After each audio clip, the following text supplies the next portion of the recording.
Hi everyone, this is me Sonia और आज इस वीडियो में हम डिस्कस करेंगे थ्रोम्बोसाइटोपिनिया।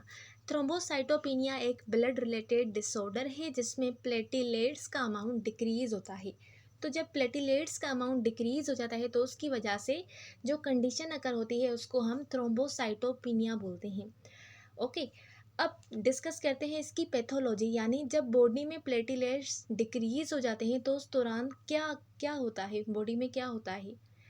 तो पहले तो नॉर्मल फिजियोलॉजी डिस्कस करते हैं कि प्लेटिलेट्स करते क्या हैं। प्लेटिलेट्स का काम होता है कि वो क्लोट्स की फॉर्मेशन बनाते हैं और ब्लड को क्लोट करते हैं, यानी जब भी किसी भी पर्सन को इंजरी होती है तो उसको क्या होता है, इंजरी के बाद ब्लीडिंग होती है।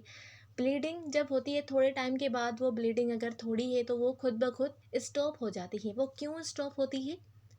क्योंकि वहाँ पर प्लेटिलेट्स एग्रीगेशन होती है।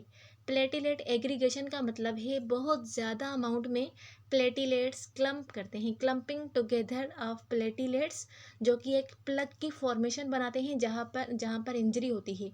ठीक है, जहाँ पर इंजरी होती है वो वहाँ ज़्यादा अमाउंट में प्लेटिलेट्स आकर रुक जाते हैं और प्लग बनाते हैं और ब्लड को बाहर नहीं निकलने देते, यानी ब्लीडिंग को स्टॉप करते हैं। तो ये तो सिंपल काम होता है इनका। लेकिन अगर बॉडी में प्लेटिलेट्स नहीं है, बहुत कम है, अपनी नॉर्मल लेवल से बहुत कम है, तो तब अगर इंजरी हो रही है और ब्लीडिंग, तब क्या होगी? स्टॉप नहीं होगी। क्यों नहीं होगी? क्योंकि अब प्लेटिलेट्स नहीं है जो कि जाकर ब्लीडिंग को स्टॉप करे। ओके, सो डिक्रीज प्लेटिलेट थिंक ब्लीडिंग, यानी प्लेटिलेट कम होगे तो क्या होगी? ब्लीडिंग होगी। तो ये सिंपल इसकी पैथोलॉजी है। जब बॉडी में प्लेटिलेट्स डिक्रीज होते हैं तो उस दौरान जो भी इंजरी होती है वो ब्लीडिंग रुकती नहीं है। ठीक है, बहुत ज़्यादा ब्लीडिंग हो जाती है। नॉर्मल प्लेटिलेट काउंट की बात करें तो नॉर्मल प्लेटिलेट का काउंट होता है 150,000 से 450,000 पर माइक्रोलीटर। और थ्रोम्बोसाइटोपिनिया वाली कंडीशन में क्या होता है, जो प्लेटिलेट्स का अमाउंट होता है वो 150,000 से कम होता है पर लीटर। तो जब आप टेस्ट करवा रहे हैं, सीबीसी टेस्ट करवा रहे हैं या फिर थ्रोम्बोसाइटोपिनिया को डिटेक्ट करने के लिए टेस्ट करवा रहे हैं, उसमें अगर आपको 150,000 से ज़्यादा अमाउंट मिल रहा है तो उसका मतलब है उसको थ्रोम्बोसाइटोपिनिया नहीं है। लेकिन अगर 150,000 पर माइक्रोलीटर से आपको कम अमाउंट मिल रहा है प्लेटिलेट्स का, तो इसका मतलब है अब इस बंदे को थ्रोम्बोसाइटोपिनिया है, यानी इसको बहुत प्लेटिलेट्स जो है काउंट काउंट वो लो है। ओके, अब डिस्कस करते हैं इसके रिस्क फैक्टर को। कौन से वो लोग हैं जिनको ज़्यादा थ्रोम्बोसाइटोपिनिया अगर होने के चांसेस ज़्यादा हैं। तो पहले तो है प्लेटिलेट डिसऑर्डर्स। ठीक है, प्लेटिलेट के डिसऑर्डर की वजह से प्लेटिलेट्स कम हो सकते हैं। ल्यूकीमिया, कैंसर की वजह से। एनीमिया, एनीमिया में क्या होता है, ब्लड कम होता है, यानी ब्लड की डेफिशिएंसी होती है। तो जब ब्लड ही कम होगा तो ब्लड के सेल्स भी कम होंगे, तो एनीमिया की वजह से हो सकते हैं। उसके अलावा क्या है, ट्रामा, ट्रामा में ब्लीडिंग होती है। ठीक है, जब ब्लीडिंग ज़्यादा होगी तो प्लेटिलेट्स भी ज़्यादा बाहर चले जाएंगे। उसके अलावा इनलार्ज स्प्लीन हो गई है और लीवर डिजीज़, क्योंकि स्प्लीन और लीवर इनका इनका काम होता है कि ये ब्लड सेल्स को मेंटेन करते हैं। उसके अलावा इथेनॉल जो या फिर अल्कोहल जो इंड्यूस होते हैं, ज़्यादा अमाउंट में जो अल्कोहल यूज़ करते हैं वो ज़्यादा रिस्क पर होते हैं। ड्रग इंड्यूस जैसे कि टॉक्सिन्स हो गए हैं। और सेप्सिस, इन्फेक्शन है, ब्लड में इन्फेक्शन की वजह से भी प्लेटिलेट का काउंट डिक्रीज़ हो जाता है। तो ये सारे रिस्क फैक्टर हैं प्लेटिलेट के काउंट को डिक्रीज़ करने के लिए। जिसमें भी ये होंगे तो इसके ज़्यादा चांसेस हैं प्लेटिलेट काउंट उसका डिक्रीज़ हो जाए। अब डिस्कस करते हैं इसके साइन सिम्टम्स, यानी थ्रोम्बोसाइटोपिनिया वाले में आपको कौन से साइन और सिम्टम्स मिलेंगे। पहले तो है वीकनेस, डिजीनेस, उसको चक्कर आएंगे, उसका हार्ट रेट इंक्रीज़ होगा यानी टैकीकार्डिया होगी, ब्लड प्रेशर उसका लो होगा यानी हाइपोटेंशन। उसके अलावा उसका जो ब्लीडिंग का टाइम है वो प्रोलॉन्ग होगा, यानी पहले अगर वो जो ब्लीडिंग है वो 2 मिनट में स्टॉप हो रही थी तो अब वो 4 मिनट में स्टॉप होगी या फिर 5 मिनट में स्टॉप होगी, क्योंकि अब इतने ज़्यादा प्लेटिलेट्स नहीं हैं जो कि जाकर ब्लीडिंग को प्रिवेंट करे, उसको स्टॉप करे। तो ब्लीडिंग टाइम जो है वो प्रोलॉन्ग हो जाएगा। उसके अलावा है पटेशिया, पटेशिया को हम पिन पॉइंट ब्लीडिंग बोलते हैं।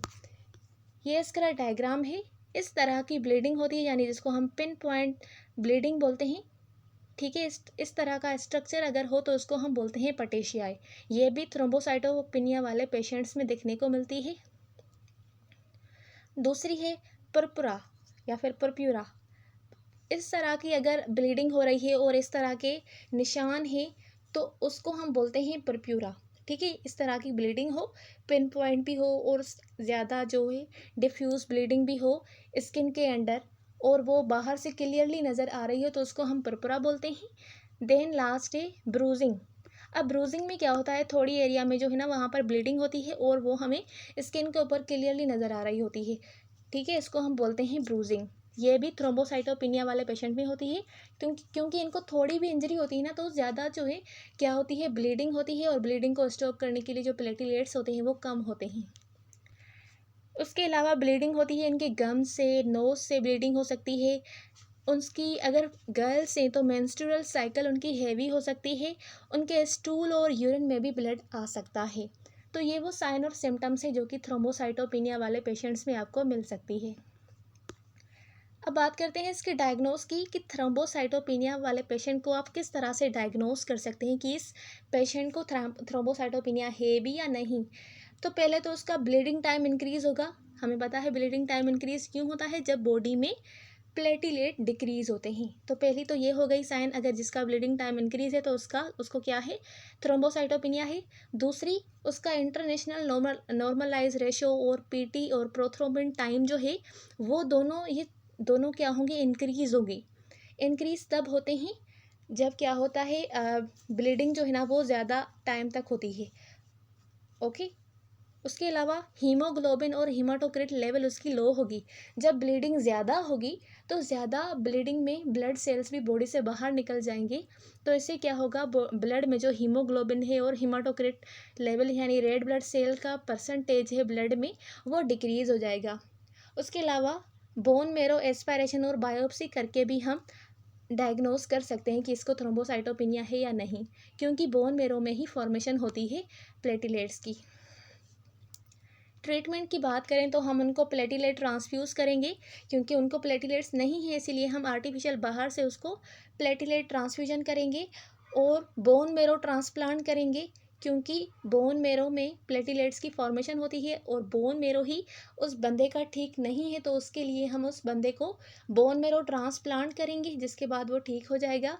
और स्प्लेनेक्टोमी करेंगे, यानी सर्जिकली हम रिमूव करेंगे स्प्लेन को, क्योंकि अगर वो अनरेस्पॉन्सिव है किसी भी मेडिकल थेरेपी से, तो इसीलिए हम उसमें स्प्लेनेक्टोमी भी कर सकते हैं उसको ट्रीट करने के लिए।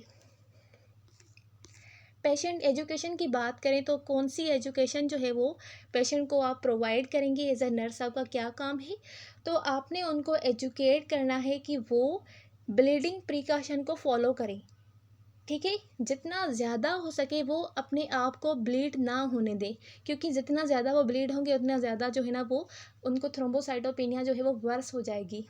तो पहले तो है उनको हम बोलेंगे कि वो इलेक्ट्रिक रेजर्स यूज़ करें, क्योंकि अगर वो डायरेक्टली ऐसे ही कोई सेफ्टी वगैरह जो भी रेजर्स होते हैं वो यूज़ करते हैं शेविंग के लिए, तो उस दौरान कट आ सकते हैं और ब्लीडिंग हो सकती है। ठीक है, इलेक्ट्रिक रेजर्स में कट वगैरह नहीं आएंगे।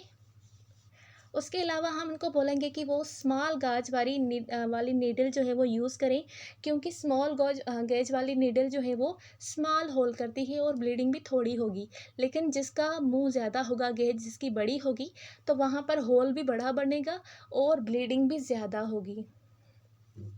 No aspirin. एस्पिरिन हमने उनको बोलना है कि वो नहीं ले, क्योंकि हमें पता है कि एस्पिरिन क्या है, ये ब्लड थिनर है, ब्लड को ज़्यादा थिन करती है और ब्लीडिंग को ज़्यादा इंक्रीज़ करती है। डिक्रीज़ करना है नीडल स्टिक्स। उनको हमने बोलना है कि ज़्यादा से ज़्यादा जो है ना वो नीडल स्टिक ना करवाएं और इंजरी से खुद को प्रिवेंट करें, प्रोटेक्ट करें, क्योंकि जितनी ज़्यादा इंजरी होगी उतनी ज़्यादा ब्लीडिंग होगी। देन एक दूसरा टाइप है जिसको हम बोलते हैं इम्यून थ्रोम्बोसाइटोपेनिक पर्पुरा। ये टाइप है थ्रोम्बोसाइटोपेनिया का, फॉर्मली इसको हम आइडियोपैथिक थ्रोम्बोसाइटोपेनिक पर्पुरा बोलते हैं। अब पर्परा हम इसीलिए बोलते हैं क्योंकि इसमें क्या होता है, इसमें इजीली जो है ना बॉडी में ब्रूस बन जाते हैं और पटेशिया बन जाते हैं। और जो पटेशिया होते हैं ये मोस्ट कॉमनली ट्रंक और एक्सट्रीमिटीज़ में अकर होते हैं। पैथोलॉजी की बात करें तो ये ऑटो इम्यून डिजीज़ है, जिसमें जो बॉडी है वो एंटीबॉडीज़ प्रोड्यूस करती है अगेंस्ट थ्रोम्बोसाइट यानी प्लेटिलेट्स के अगेंस्ट ये एंटीबॉडीज़ प्रोड्यूस करती है, और वो एंटीबॉडीज़ जाकर प्लेटिलेट्स को डिस्ट्रॉय करती है। आईटीपी में देखें तो आईटीपी में तब अकर होती है जब थ्रोम्बोसाइट्स का लेवल जो है वो 100,000 पर माइक्रोलीटर से कम होता है। रिस्क फैक्टर की बात करें तो children after viral illness, female जिनकी एज 20 से 40 है और प्रेगनेंसी के दौरान ये वाली कंडीशन ज़्यादा हो सकती है। So this was the whole about thrombocytopenia.